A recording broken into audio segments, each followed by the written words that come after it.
Hello, esteemed master and practical members. I've noticed that many doctors still face challenges when performing my Flavo technique, the inferior recess approach to the facet joint in both the lumbar and cervical spine. To help with this, I plan to upload a series of challenging case examples. These cases will help you visually follow the technique through the fluoroscopic images I used during the procedure. First, anatomy, morphology of the inferior opening of the facet joint. You must first understand the morphology of the inferior opening of the facet joint. The inferior articular process of the upper vertebra often overlaps the posterior superior surface of the superior articular process of the lower vertebra, forming an overhanging roof. In many cases, bony overgrowth along this overhanging structure blocks the needle trajectory and prevents smooth needle passage into the joint recess. Second, fluoroscopic recognition. Next, focus on interpreting the C-arm fluoroscopic images. Begin by identifying the contour of the inferior articular process and its inferior margin, which typically overlays the joint space. The facet joint line frequently appears as a double radiodense line. This appearance is best visualized when the C-arm is angulated inferiorly, aligning perpendicular to the projection of the inferior articular process. This angulation is opposite to what we typically use for transforaminal injections. Importantly, thin bony overgrowths may not appear radiopaque on fluoroscopy, especially on older or lower resolution machines. In these cases, the joint space may appear open, yet your needle may encounter unexpected resistance. This is often due to invisible osseous obstruction, particularly at the superior edge, which is more commonly hypertrophied than the inferior side. If you're repeatedly blocked during needle advancement and cannot identify why, consider this invisible overgrowth, especially if using older fluoroscopic systems. Third, needle trajectory, navigating the roof and recess. Understanding the correct needle trajectory in relation to the overhanging roof and sunken joint recess is crucial. If your needle trajectory is too perpendicular or directed caudally, it is likely to be blocked by the inferior articular process of the upper vertebra, essentially hitting the roof. Conversely, if your approach is too shallow or directed too low, the needle may miss the inferior recess entry. This happens because the actual joint recess is located one step below the visible margin of the inferior articular surface. Additionally, focal osteophyte formation at the base may obstruct shallow trajectories. In short, striking the right entry point and angle is essential to access the joint recess successfully and avoid obstruction. With a precise understanding of joint morphology, C-arm positioning, and needle trajectory, you'll be better prepared to perform the Flavo technique, even in challenging cases. These cases are all focused on the C-arm guided technique, so I will omit clinical symptoms and background details. Let's begin with the first case. In this patient, I will perform the Flavo technique at both the L5S1 and L34 levels. This patient has a fusion device at the L45 level, but we can still clearly observe the inferior recess at all target joints. Step 1 is proper fluoroscopic alignment for optimal visualization of the facet joint. Due to lumbar lordosis, the cranial to caudal tilt angle will vary slightly between individuals.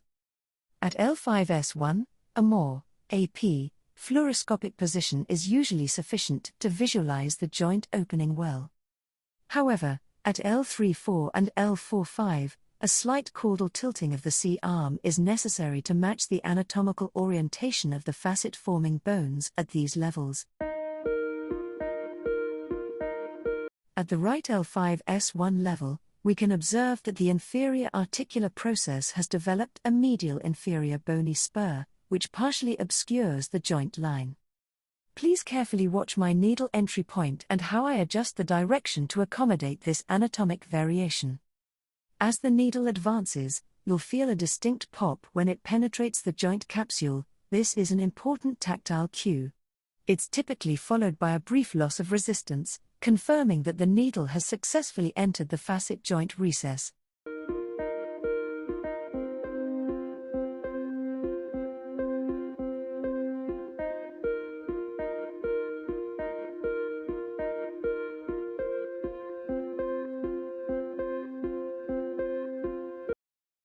Next, I will demonstrate the Flavo approach at both L34 levels.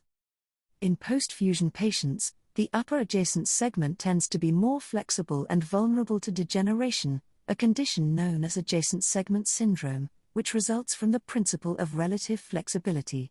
Due to scarring and structural changes after fusion surgery, navigating the needle in a direct or intentionally angled path becomes more challenging. However, in most cases, the Flavo technique is easier to perform than the oblique superior recess approach, especially at the upper levels. If the Flavo approach fails or is anatomically obstructed, you may need to attempt the superior recess route instead. Now, let's proceed with the right L34 Flavo injection. As you observe, the anatomical deformity at this level significantly complicates transforaminal injection, especially in cases of foraminal stenosis. The narrowed or distorted foramen increases the risk of procedural failure or nerve injury. In such cases, the Flavo injection offers an excellent alternative. This technique allows for safe and effective medication delivery into the inferior recess of the facet joint, which is anatomically adjacent to the intervertebral foramen. Now, let's move on to the second case. In this patient, we will perform the Flavo technique at both L4-5 facet joints, followed by a right-sided Flavo injection at L5S1. As always, the first step is precise C-arm fluoroscopic alignment to visualize the inferior recess of the facet joints as clearly as possible. Alignment should allow you to delineate the joint space and cortical margins of the articular processes. Let's focus on the inferior border of the inferior articular process. At first glance, you may think that the visible horizontal radiodense line marks the inferior margin of the inferior articular process. However, I urge you to observe closely. Is the inferior border truly sharp and well-defined? In this case, the inferior border appears blurred or irregular. This radiographic blurring suggests the presence of a radiodense extension, likely representing a bony overgrowth or osteophyte that projects beyond the expected anatomical margin. This is a crucial visual cue. So, we must revise our understanding of the joint's lower boundary. Extend your mental outline of the inferior process downward. This means your needle should be directed slightly below the originally assumed joint line, positioning it beneath the roof edge formed by the overhanging osteophyte.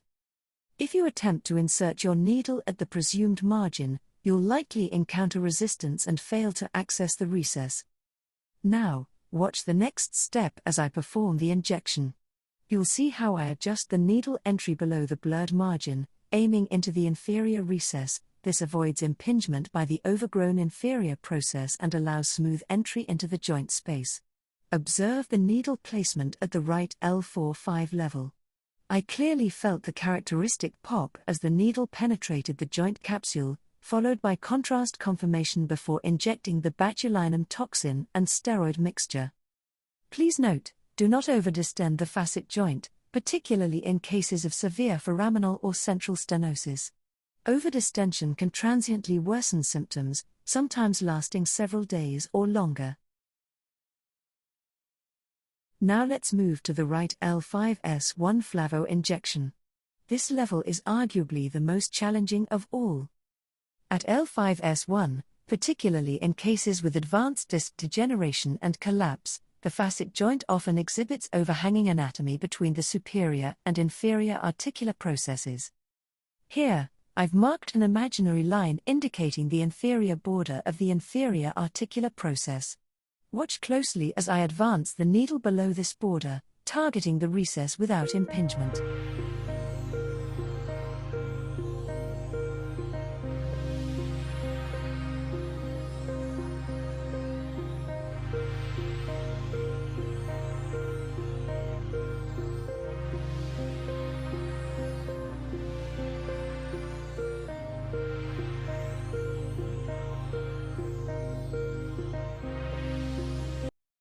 This is our third case, and it's a particularly challenging one. My target here is bilateral Flavo injections at the L34 level. However, as you can see, the disc space is notably narrowed, with both the anterior and posterior compartments showing downward migration. This indicates that the inferior articular process has descended lower than expected based on normal disc height. In addition to this downward displacement, there's a prominent osteophyte overgrowth from the inferior articular process. Therefore, our needle target must be adjusted significantly lower than the usual reference line derived from disc height. I've drawn an imaginary line to represent the inferior edge of the joint's roof. Now, observe how my needle initially bounces off the bone. This happens as it meets the obstructing overgrowth. After several careful redirections, I eventually gained access to the inferior joint recess. A similar challenge presents on the right L34 side, where multiple attempts are required before achieving successful entry. These anatomic deformities demand both precision and patience and underscore the value of experience in navigating altered joint morphology.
Thank you for watching.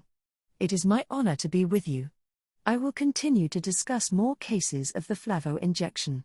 As esteemed premium members, your support greatly motivates my journey of practical pain management on YouTube. I look forward to seeing you in the upcoming videos.